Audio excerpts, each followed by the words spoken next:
Hi, everyone, and thank you for joining us on the Empowered Mama Summit. Today, we have Kristy Scher, who is a coach specializing in intimacy, sensuality, and motherhood.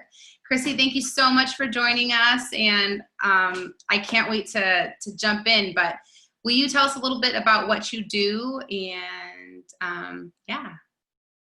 Yeah, I'm so excited to be here, Carmen. Thank you so much for having me. So I really specialize in helping women have beautiful breakthroughs. That I tend to work a lot with women who are wanting to open up some area of their life around either their work or their relationships or love, and motherhood often comes into that mix.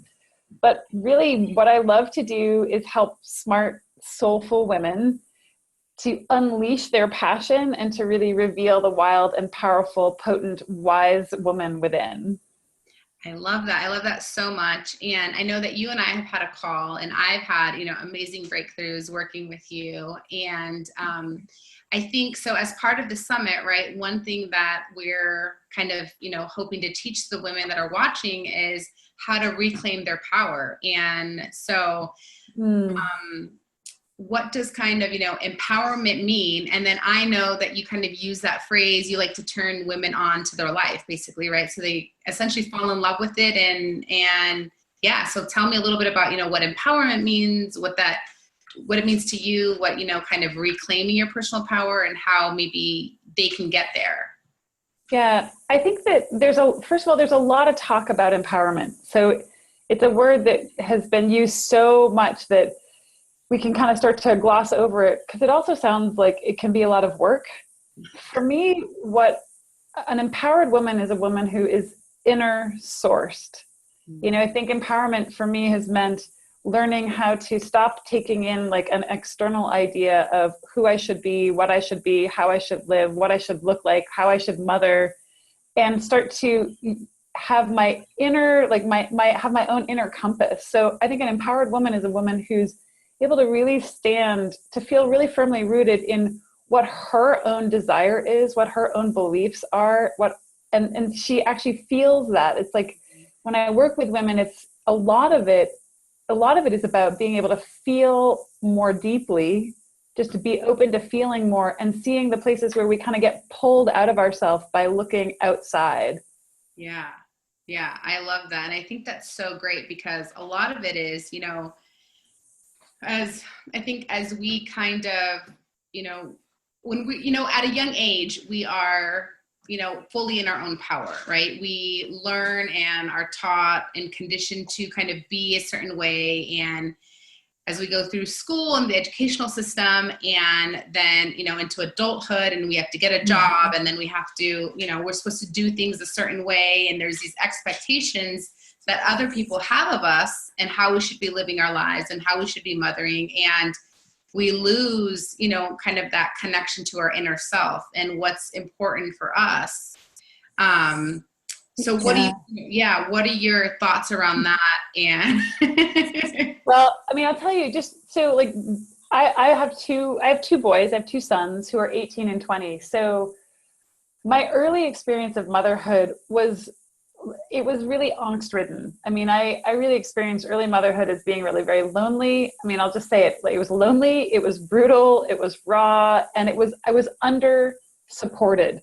And, one of the things that I found myself really struggling with was there are all these cultural ideas of what a mother should be. And there were all these family ideas of, like my own sort of the legacy, the mothering story that kind of came down as a legacy from my grandmother and my mother.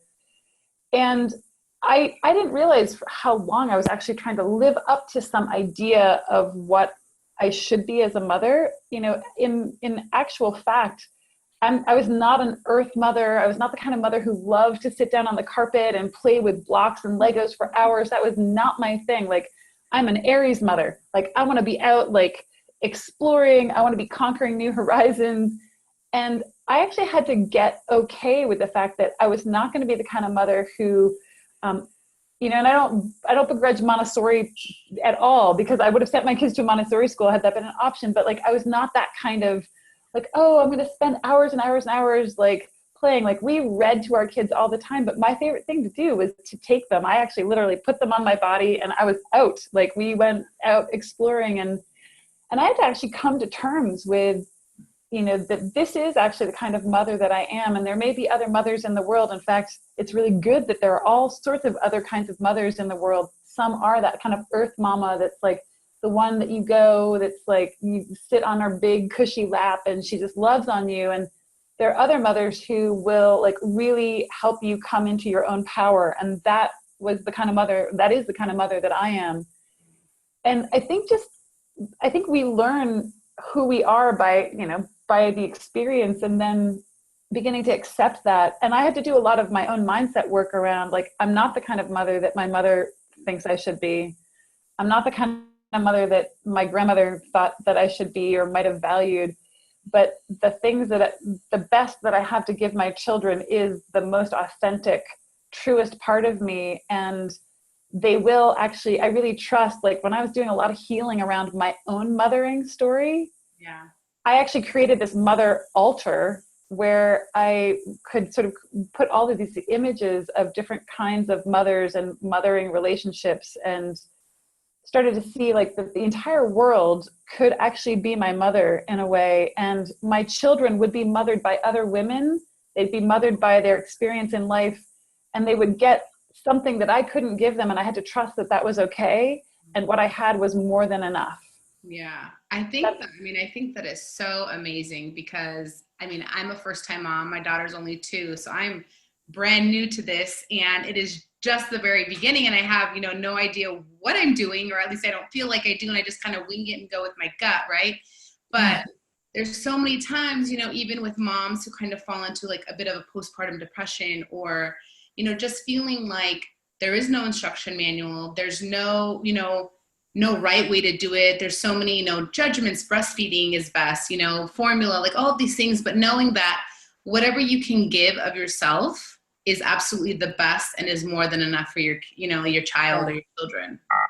It's funny when you say like that whole idea of enoughness, I think is a really big trigger for women. In my previous life, I was a perinatal nurse and a lactation consultant. I actually I've kept my lactation certification just because I actually still love to do that. And I'll do that kind of pro bono for women in my life. And the number one thing I saw again and again and again, both in the immediate postpartum period and in the, like in the first year or so of life, was there's really this very painful experience for many women. They don't even recognize it, that they're actually experiencing this deep sense of not enough, like not being enough, that of their own not enoughness, and finding themselves lacking. And one of the things that I find deeply disturbing and quite sad, and it was part of my own experience as a new mother, was women who are under-resourced, like not having community around them. Like I did not have a family that wanted to support a new mother and father with babies. Like that was just not the current relationship with my mom and stepdad. And so we actually had a very challenging time. And I think that part of why women experience the postpartum depression that they do is that they have this idea that they need to do it on their own.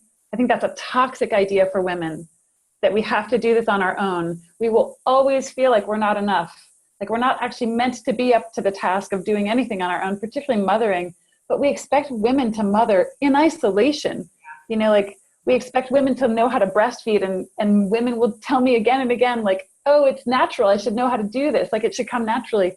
It doesn't. What comes naturally is using a cell phone, because we see this everywhere in the world. It's ubiquitous. Like everyone has a cell phone. You can figure out how to use it without any instruction manual, but we don't see women, breastfeeding, and we don't actually have this very out and open sort of normal cultural support, at least in this country. I think there are other countries that do this really beautifully, but we don't support mothers. We have this like pull yourself up by your bootstraps, American ingenuity. And I think that is toxic to mothers. Yeah, that's absolutely, I think you're so on point, because if you think about other, cultures and countries where the women are so much in community, like it's like villages, and like the women are just like always together. They're, helping each other's, children out. They're breastfeeding each other's children if necessary. Like there's just this community support that I think that we lack heavily in the US, like absolutely.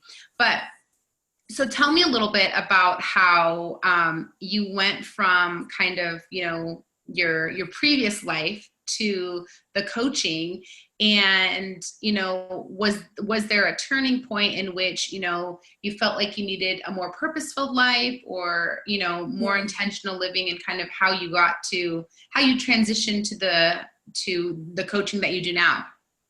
That's such a good question. I've always really been interested in the what I've called the feminine arc of development. Like I've always been fascinated by how women walk through their lives, and how we sort of keep evolving and creating ourselves anew.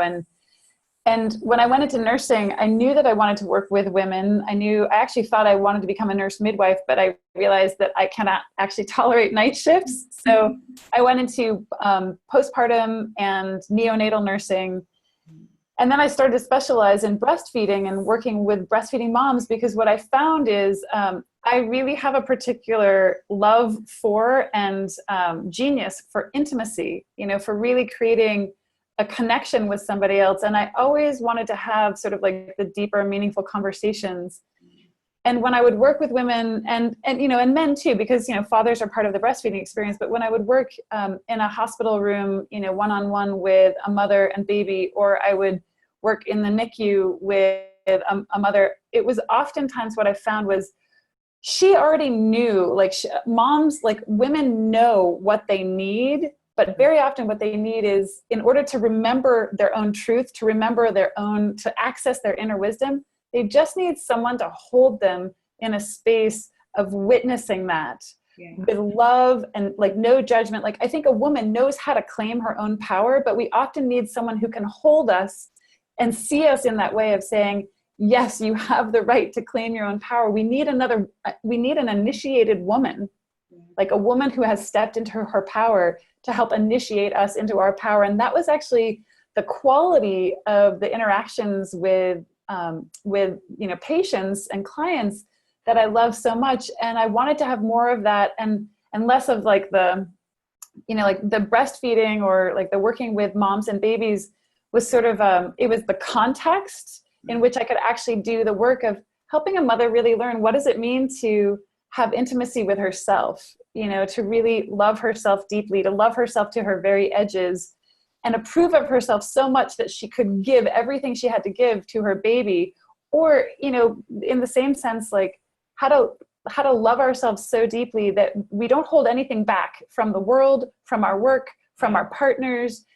And that was the conversation that I started to get more interested in. It's like, what are the things that each of us, and I think this is normal for every woman in the arc of her development, there will be things that we hold back out of fear, inadequacy, not enoughness, like the stories that we've, rehearsed and heard over and over again in our heart and mind.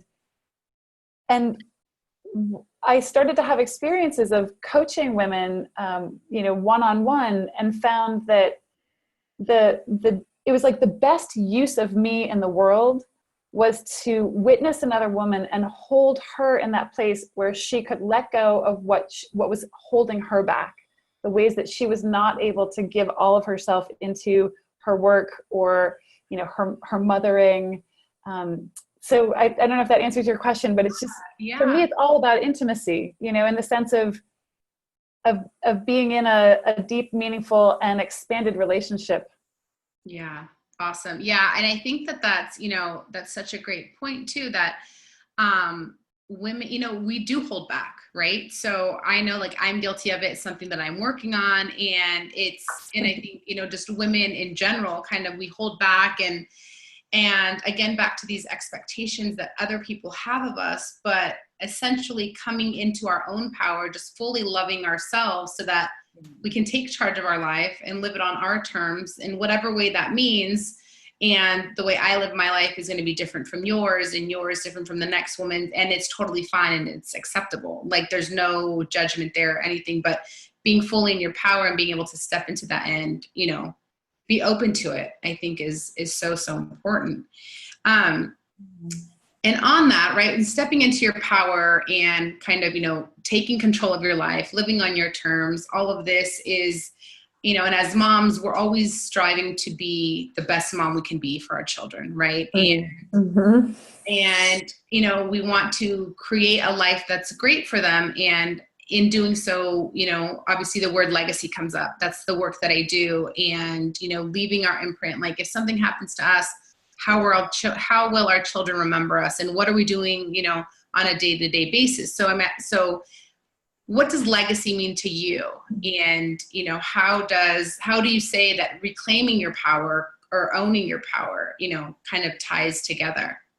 Yeah, I love that question. I don't think I'd ever really thought of legacy in that way, but as I was sort of contemplating that, what legacy means, I've often said to my husband and anyone who will listen to me talk about being a mother that, I'm okay if my kids, don't adore me. I'm okay if they don't, want to come home and spend vacation. Like, I'm really okay with that.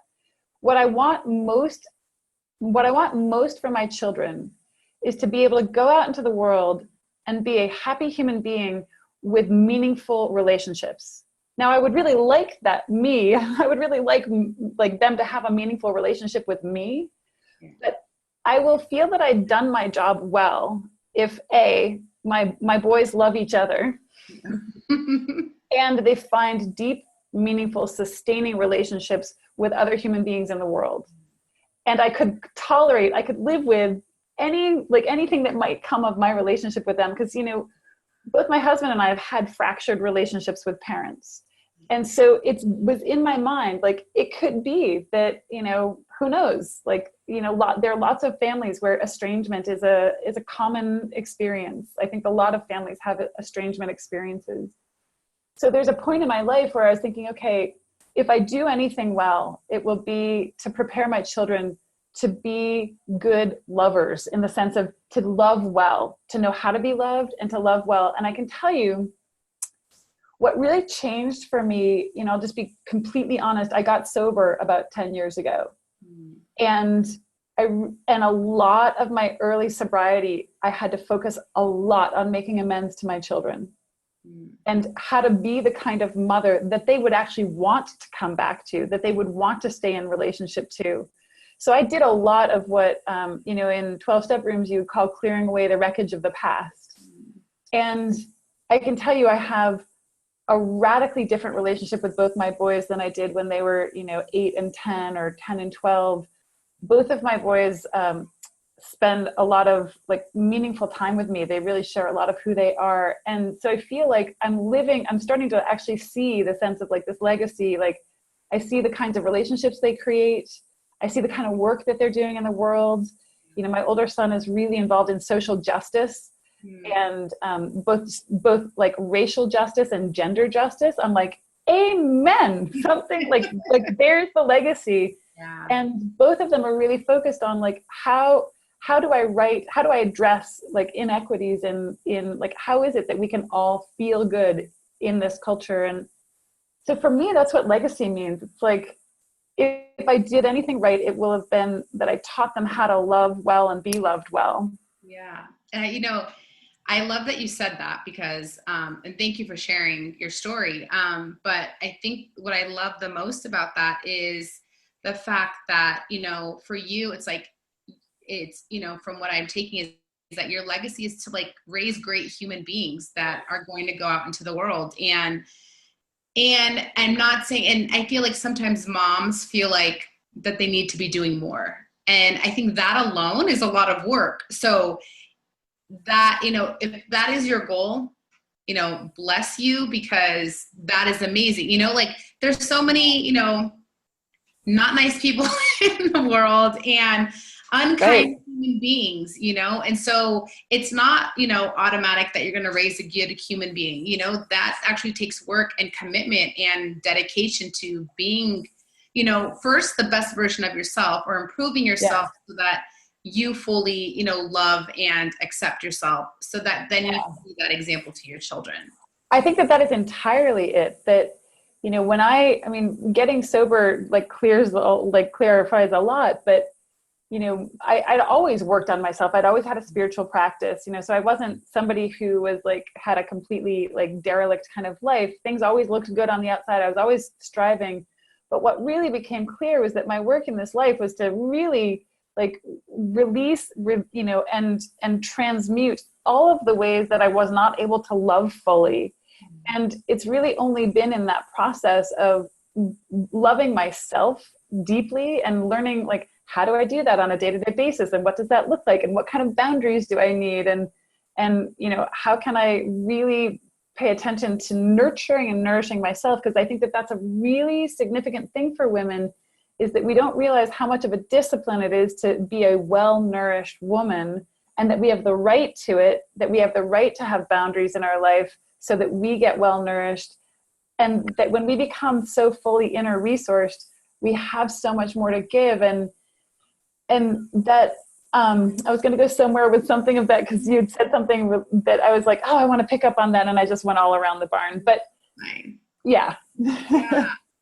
So let me ask you then. So, you know, as we talk about, you know, reclaiming our power and living on our terms, why is it important that mothers, right, start living kind of more intentionally, not so much in this autopilot, like, we get up, get the kids ready, drop them off at daycare, get to school, get, you know, work, whatever it is. And it's just the same, you know, it's this basically autopilot. We're set on this, you know, on this routine and not being able to get out of it. But why is it important, would you say, that women start living more intentionally, especially that we're mothers? Yeah, well, this may not be politically correct or popular, but I will tell you that it's my belief, it's been my experience, that the woman is the center of the family, that the woman is the leader of the family.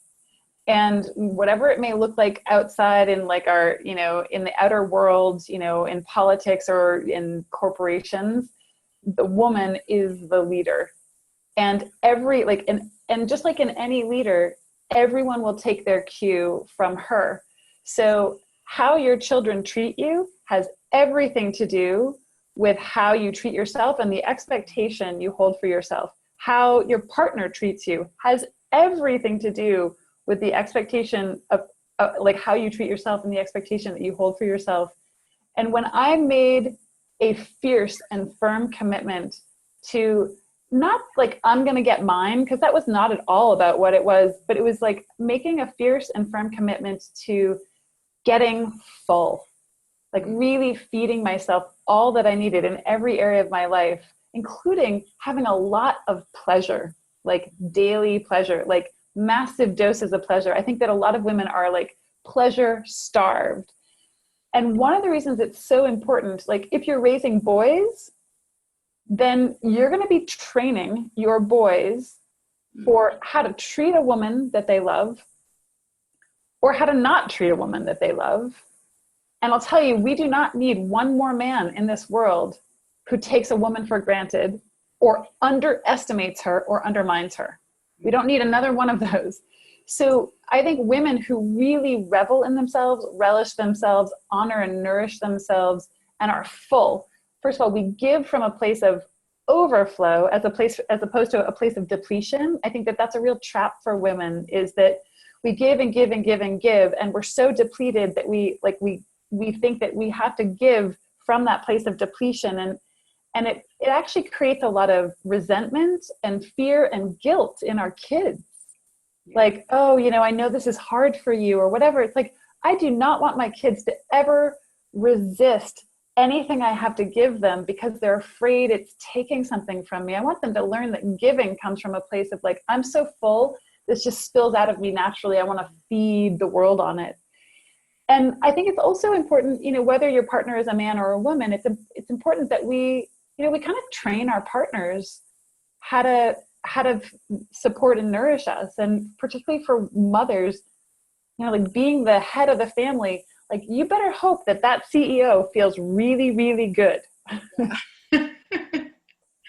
And so one thing that I picked up on, because I tell my clients all the time when we're doing the coaching, it's like self-care is so important, right? And, you can't keep giving from an empty cup, right? It's like the refilling of your cup, and you have to do things that, you enjoy, but, in your words, like pleasurable, and pleasurable can be so many things, right? Like, so tell me a little bit about, because going into your coaching even, right, you kind of dig a little bit deeper into, sensuality and, pleasure in that sense, as well as, like the self-nourishment, whether it's health and wellness or doing fun activities or whatever that is. So yeah, tell us a little bit about more how your coaching goes a little bit further into, this idea of pleasure and how that is, fulfilling. Yeah. I might remember there's this is such an exciting conversation that I'm like, oh, I want to talk about that, or I want to pick up on that. If you want to go off topic, go ahead. No, but I love this question. And, that for me, so again, like self-love is also something that's now like, we've got a whole cultural conversation about self-love. And for me, self-love isn't just like, I'm going to be kind to myself. Self-love for me is spiritual and emotional emancipation. It is absolutely the root, the root as in the road to freedom for a woman.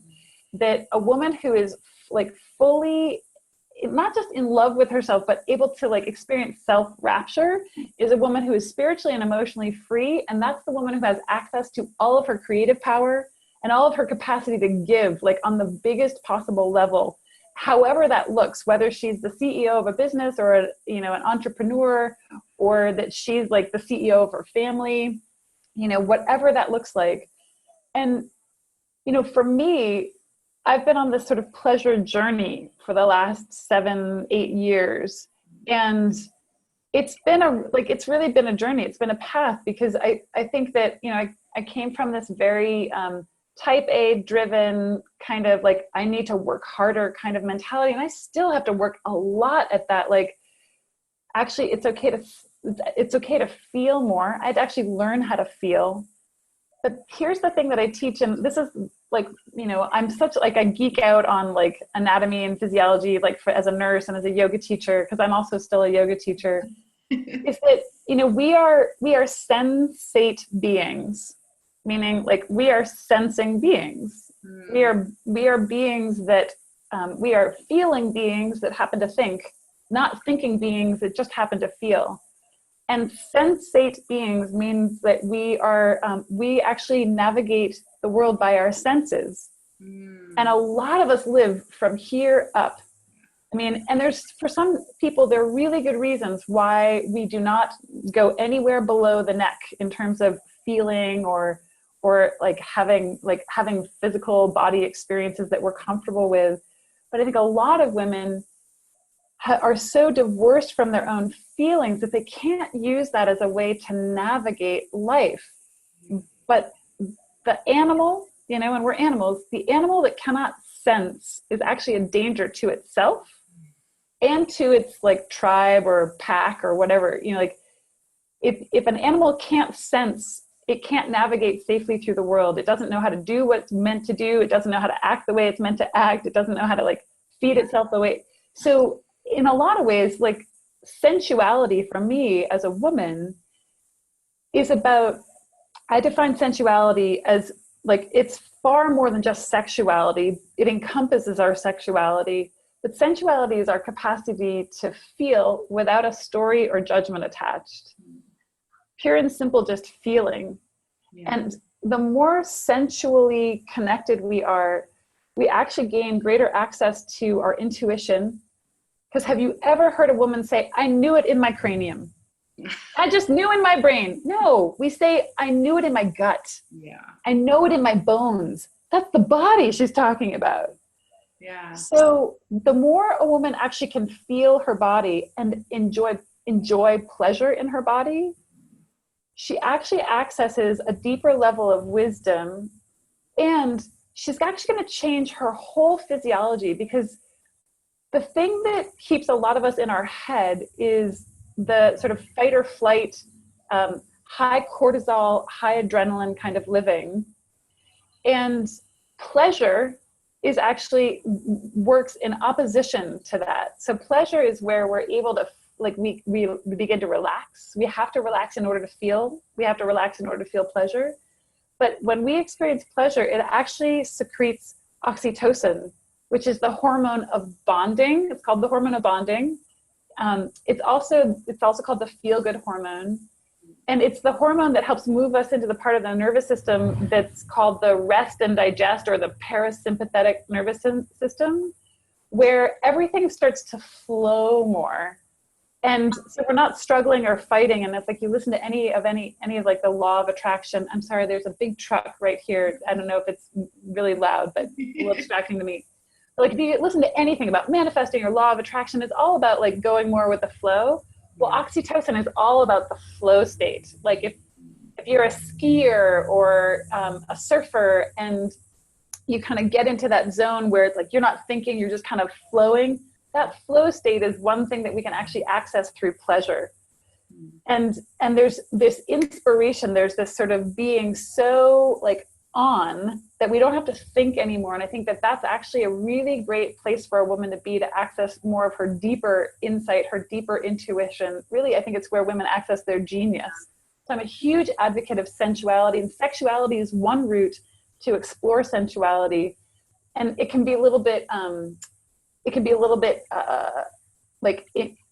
intimidating to women. I think to everybody, because I think we're hugely shut down when it comes to sexuality. Yeah. But you can move into sensuality in really simple, easy ways. And that's one of the things I do a lot in my coaching with women, is to help them I find the back door to come into like how to cultivate more sensuality in a way that's non-threatening. And then we kind of tease apart, where are the places that they have stories or blocks? Like, is it about their previous, like when they were a teenager, sexual experiences there, or did they feel shame about having arousal? Like, so there's all these ways that we kind of can take apart some of the blocks that we have to having more and feeling more. Yeah. And I think, the idea of just kind of like this feeling, right? Just like feeling good, feeling, more in every, physically, emotionally, whatever it is, in every way, I think is so important in, that purposeful life and intentional living, because you do what feels good for you. And in doing what feels good to you, you're happier, and you're just, a more exciting person to be around, and you're a better mom and a better, partner, lover, whatever it is. And I think it just it's just like this trickle down, right? And then as a result, more people are like, oh, I want to feel that way too. And I want to, be excited about my life. And so then it just spreads like wildfire. Like, I think, yeah. And I think one of the things that's so, it can be a tough sell, because in order to have more of anything that we want, for many women, it means we actually have to feel more. And feeling more means we actually have to expand our capacity to feel the whole range, to be able to hold as much joy as we can hold sadness, to be able to hold as much passion as we can hold anger, and to do it in a way where we don't judge ourselves for it, but it's like really expanding our container to be able to feel more, to have more access to life. Because I think that, emotion is emotion, it's energy in motion. And it's the movement of, I think emotions are really like, they're the movement of life force through us in one way. And there's always, emotions may not be like accurate in the sense of like you feel some kind of hurt come up, but there's always a wisdom beneath it if we allow ourselves to have this experience and not judge it. Yeah. And I think too, right, as, women and moms, we're so quick to, if we're starting to feel down or feel overwhelmed, like, oh, you shouldn't be, get out of it. Like, where what I tell my clients, especially my moms, because they're busy, they're overwhelmed, there's so much going on, they're trying to balance ambition with motherhood, and how do we do it all? And so it's like, you know what, feel the feelings. If you're angry, if you're sad, you're overwhelmed, feel it just as much as you would feel the happiness, the, the laughter, whatever it is, like, feel it. Obviously, when it comes to the kind of more negative emotions, feel it, get up and move on, but feel it so that you're not just essentially sweeping it under the rug and it'll somehow resurface. Yeah. You have to feel it to heal it. Yeah. And I feel like expanding our capacity. That's why things like yoga are so great, because a yoga practice can really expand our capacity to tolerate a wide range of feelings without judging it. So we become observers of our own experience rather than, because whatever we judge is a kind of resistance. Yeah. And whatever we resist persists. So the things that we're, like the things that I will find myself wrong for, I mean, that is like, if women could get one thing, it's like learning to find themselves right no matter what. Like, you can have a feeling, you do not need to justify it. Yeah. And, I think it's funny what you bring about yoga, because I have my own coaches, and one of the coaching programs I do is a yoga program where, it helps us in terms of, kind of living our dharma, right? Living what our life purpose is.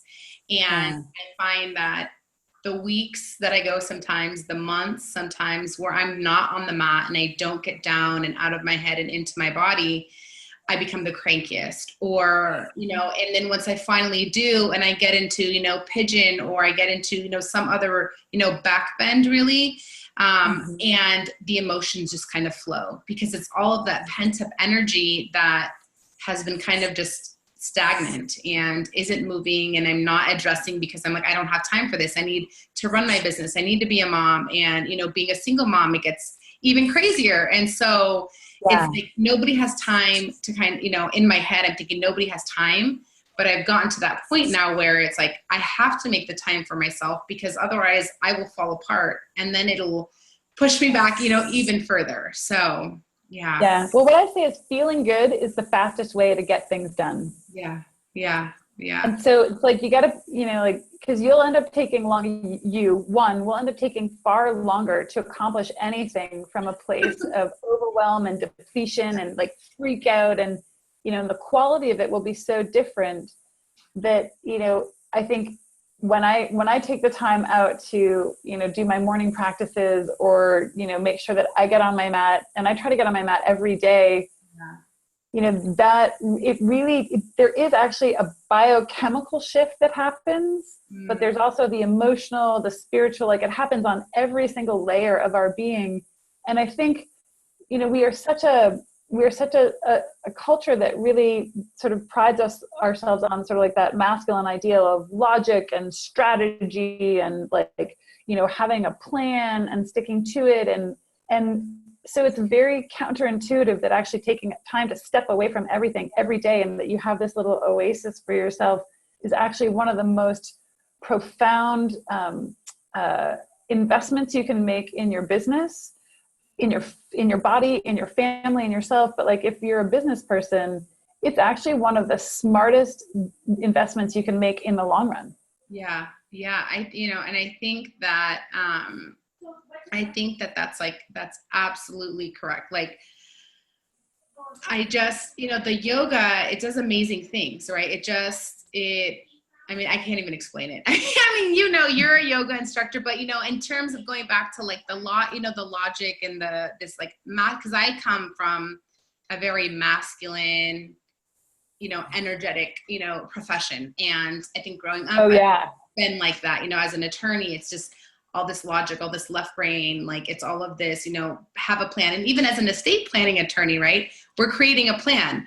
And I think that it's so important to allow yourself to get out of that, and to know that your legacy or your dharma and, what feels good to you may not be that thing that you've been doing. So, for moms, who, if you could give one piece of advice for, say, moms who are either brand new, they're trying to figure out if they want to be a stay-at-home mom or get back into their career, or transitioning, into business, like what would be one piece of advice that you could give them in terms of, finding their purpose and really, working towards creating that legacy and their imprint in this world?